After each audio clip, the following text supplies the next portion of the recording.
Martin Luther King, I salute you.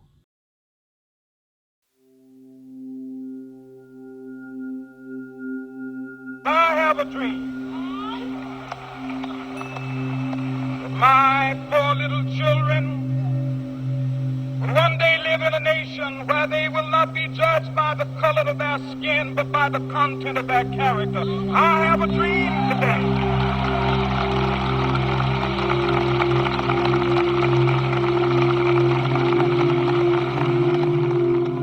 I have a dream that one day Martin Luther King Day. What a great day to celebrate such an awesome man. I was reading a little bit earlier today, and it says this about Martin Luther King. He was an American Christian minister and activist who became the most visible spokesperson and a leader in the civil rights movement from 1955 until his assassination in 1968. But man, Martin Luther King was so much more than just a simple activist. He was a revolutionary. He was a man who changed the future, if you will, for African Americans, and did so much with just the platform that he was given and the opportunities that he took.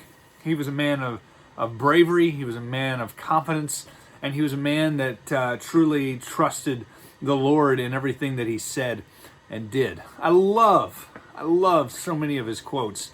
Check out some of these things that he said. We must learn to live together as brothers or perish together as fools. In the end, we will remember not the words of our enemies, but the silence of our friends.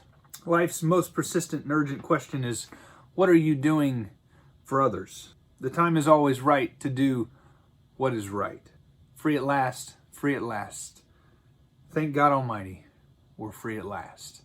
even though we face the difficulties of today and tomorrow, I still have a dream. It is a dream deeply rooted in the American dream.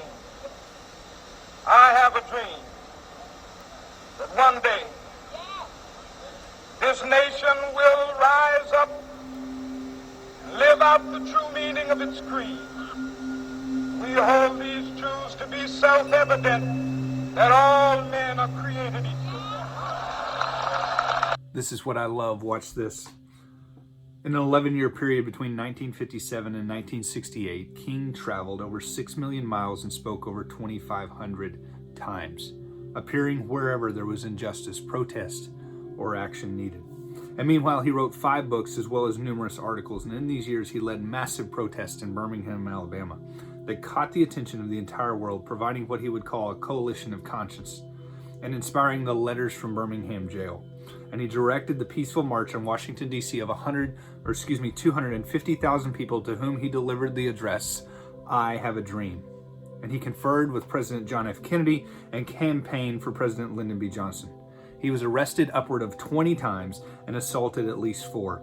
He was awarded 5 honorary degrees, was named Man of the Year by Time magazine in 1963, and became not only a symbolic leader of American blacks, but also as a world figure.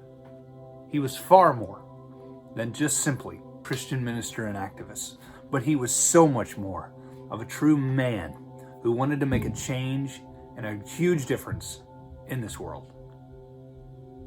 Martin Luther King, I salute you. Thank you for what you've done for this country and for the people of this country. But what I love more than anything is that the gospel is the overarching umbrella of all of that. It doesn't matter what color skin you have. It doesn't matter what political party you fall in or who you support, but that the gospel is so much bigger than that. And I think that's something that we can remember today here on Martin Luther King Day, is that he so desired that the color of our skin not matter, right? But that the God that we serve would be one that we would all each pursue and chase after and see what the Lord had done.